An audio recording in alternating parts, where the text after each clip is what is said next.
Bonjour à tous. Nous débutons cette page d'information de l'actualité sportive malienne par la première édition de la Coupe IFOA Dames Sierra Leone 2020. Zone Ouest A, l'équipe nationale féminine du Mali, dénommée les Aigles Dames, a validé son ticket pour les demi-finales de cette édition initiale de la Coupe IFOA Dames Zone A, en surclassant le groupe B avec 3 victoires en autant des matchs, respectivement devant la Gambie 6-0, le Libéria 3-0, la Guinée-Bissau 2-0. En demi-finale, les Maliennes défieront le Cap-Vert, deuxième du groupe A. C'est mercredi 4 mars 2020 au Macken Town Stadium. La seconde affiche des demi-finales se disputera entre le Sénégal et le Libéria le même jour. La finale se jouera le samedi 7 mars 2020 à Freetown. Au Mali, l'actualité est dominée par la 20e journée du championnat de Ligue 1 Orange. Dans la poule A, l'AS Real de Bamako a fait le boulot devant son concurrent direct pour les Caridas, à savoir les CS du Golonfla de Koulikoro, battu in extremis par 2-1. Le lundi 2 mars 2020 au stade Mamadou Konaté de Bamako. C'est là, grâce à une bourde du dernier rempart du CSD dans les derniers instants de la rencontre. Cette victoire propulse les Scorpions de Bamako à la deuxième place avec 36 points. C'est pas perdu, on n'est pas distancé. C'était bien si on avait gagné ou faire un nil. Mais bon, c'est ça le football. Des fois, on ne prévoit pas des choses, mais on le voit sur le terrain. Et c'est dommage. On a commis beaucoup d'erreurs. À ce niveau, il y a des erreurs qui ne pardonnent pas.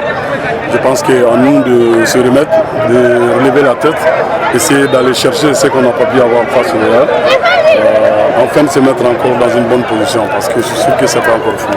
On l'avait dit, des fois, les compétitions sera à ce niveau-là.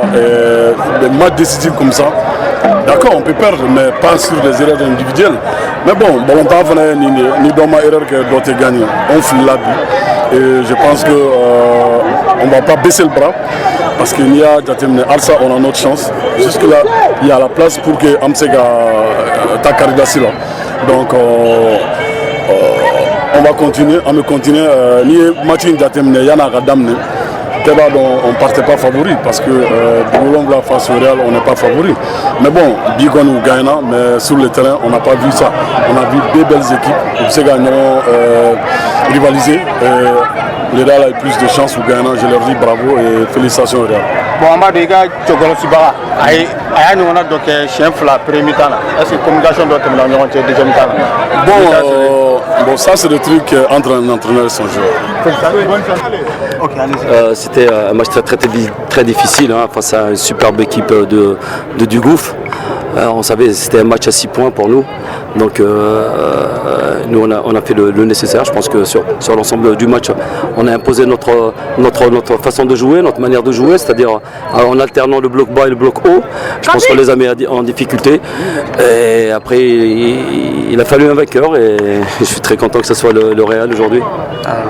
Donc il a fallu un coup de sort pour gagner. Vous savez, monsieur, le football est plein de coups de sort. S'il n'y a pas de coup de sort, il n'y a pas de football. S'il n'y a pas d'erreur, il n'y a pas de but.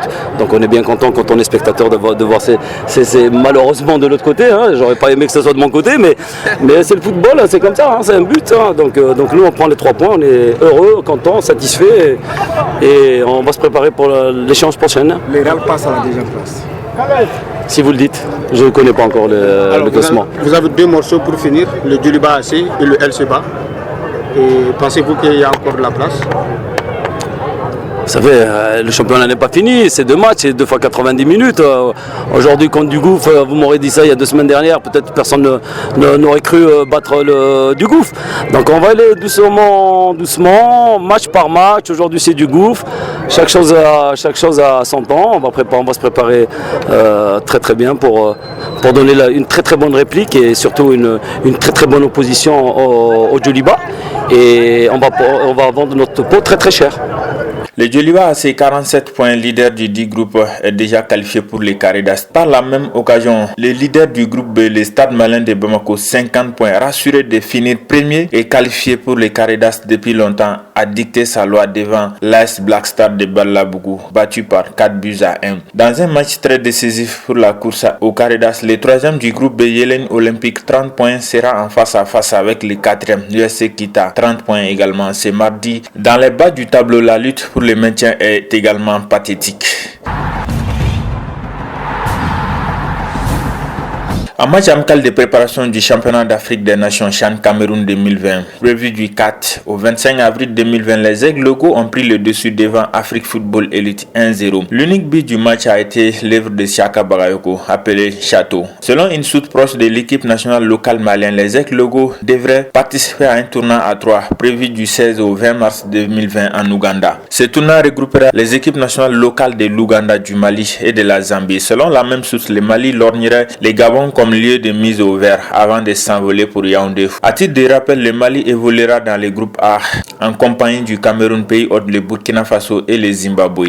Les Aigles locaux débuteront face aux étalons locaux du Burkina Faso le samedi 4 avril 2020.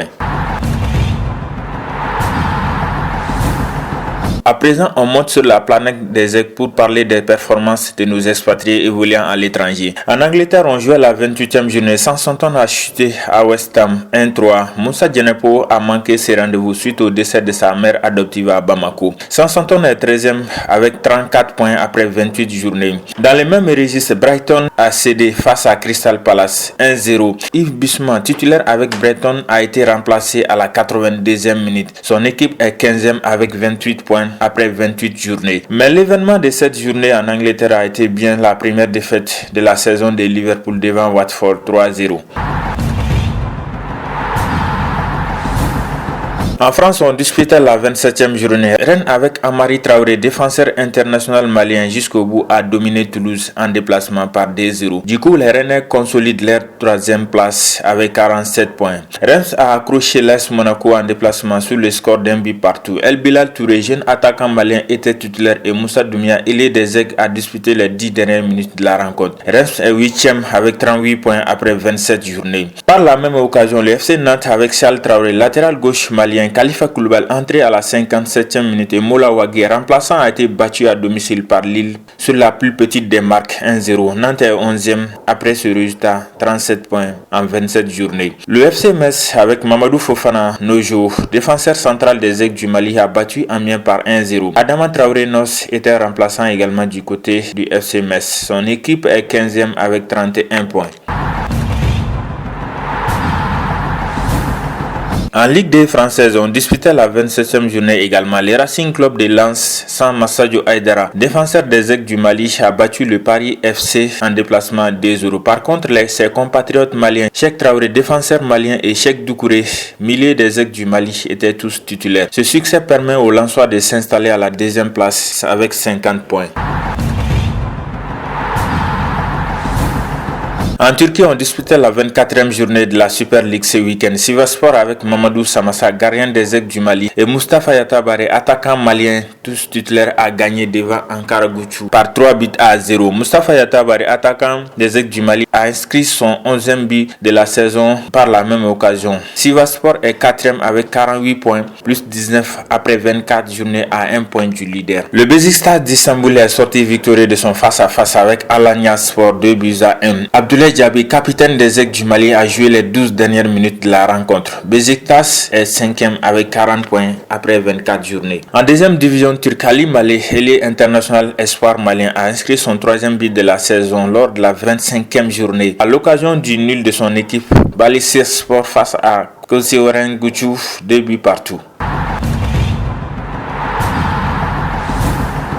Au Portugal, la Primeira Liga jouait sa 23e journée. Le FC Porto, 59 points, s'est installé en tête du classement après sa victoire face à Santa Clara 2-0. Les Dragons ont profité du nul de 1 but partout entre le Benfica et Moreirense pour se procurer de la tête du classement du championnat d'élite portugais. Côté FC Porto, Moussa Marega était titulaire. On termine par l'Allemagne où on jouait la 24e journée de la Bundesliga. Le RB Leipzig a partagé les points avec le Bayern Leverkusen, 1 but partout. Amadou Aïdara, milieu des Aigles du Mali, a disputé les 15 dernières minutes de la rencontre. Leipzig est 2e après ce retard avec 49 points. Hoffenheim a été balayé par le Bayern Munich 6-0. Djadje Samasekou, milieu des Aigles du Mali, a joué les 76 premières minutes de la rencontre. Dans les rangs de Hoffenheim, sa formation est 8e après ce revers avec 34 points en 24 journées. On était ravis de partager ces nouvelles avec vous. Restez branchés sur Planet Sport Mali TV pour vous informer de l'actualité sportive malienne et d'ailleurs. Merci et bien de choses à tout le monde.